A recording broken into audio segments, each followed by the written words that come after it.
Nandu, said the middleman, you are lucky. The masters have chosen your land.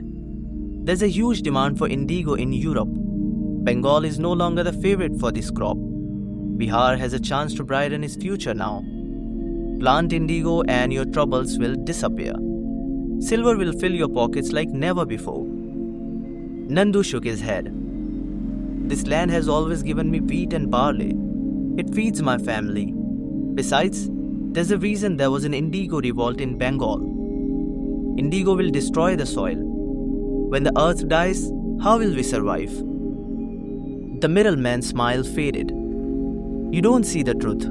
Bengal protested because of lesser compensation. Here, there is a promise of healthy payment.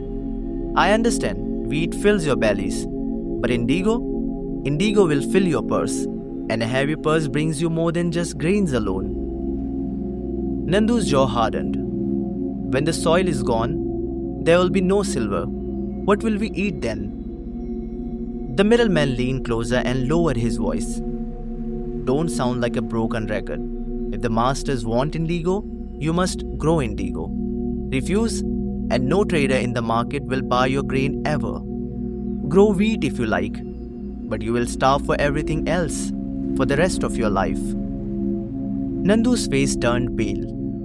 At the door of the hut, Parvati stood with a brass plate in her hand, her eyes filled with worry. Behind her, Bhola, their 12-year-old adopted son, clung to the curtain like a frightened calf.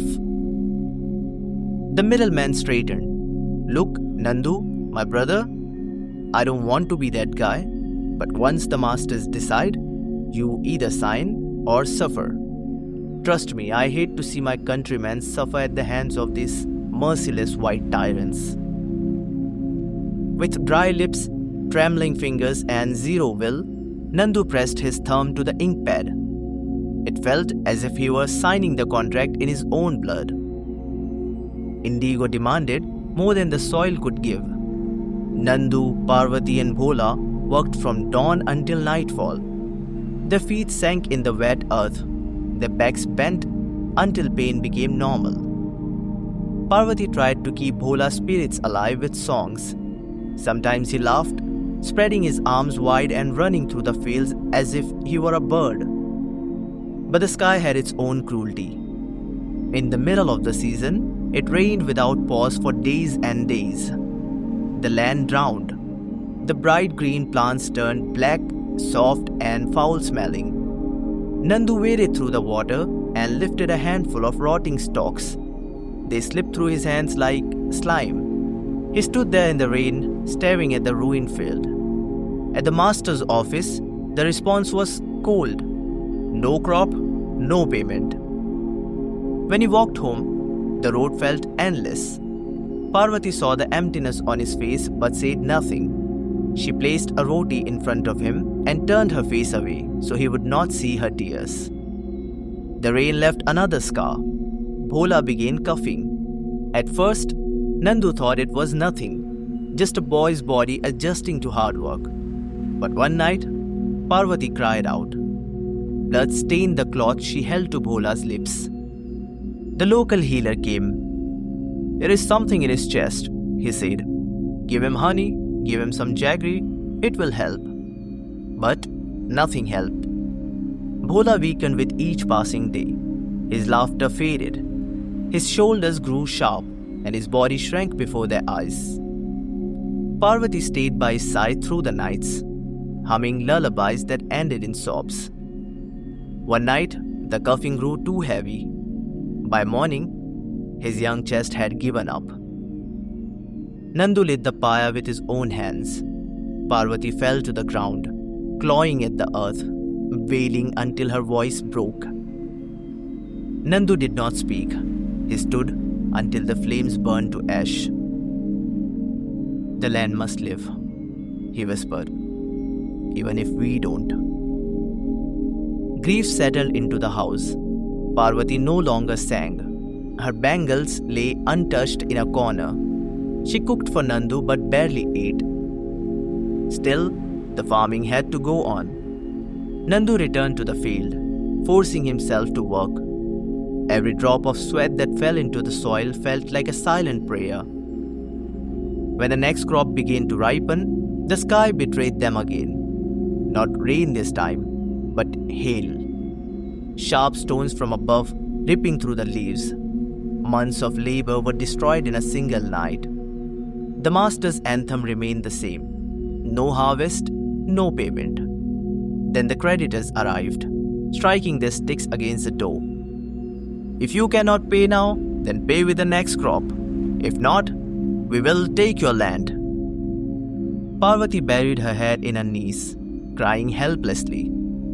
Nandu stood outside, staring at the fields as if watching a parent slowly die. By the third attempt, the soil itself had weakened. Indigo had drained it. The plants grew, but the leaves were pale, the roots thin. Nandu worked harder, but the harvest was small. The master sniffed at it. Not good enough. Alas, no payment. Debts grew heavier. Hunger pressed harder. Nandu's shoulders bent lower each day. That afternoon, Parvati sat in the doorway, staring into the sunlight over the fields. For a moment, she thought she heard Bhola's laughter in the wind. Perhaps it was only memory. She folded his old shirt and carried it inside.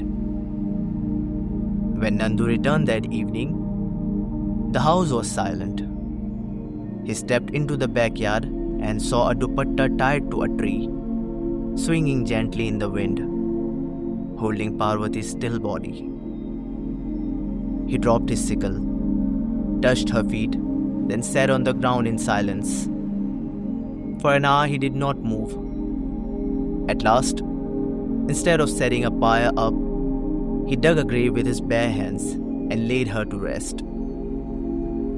The next morning, as if nothing had happened, he went back to the field. Now, he worked like a man who no longer belonged to this world. His hands moved, but his eyes were hollow. He plowed, sowed, weeded, harvested, without pause, without word.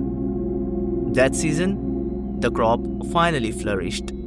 The leaves were thick, the pods rich and blue. Even the masters admired it. They paid Nandu in heavy silver coins.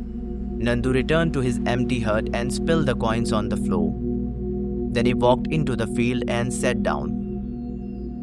"O motherland, you must live on, because we could not," he whispered as he drew a straight razor from his pocket and calmly ended his own suffering.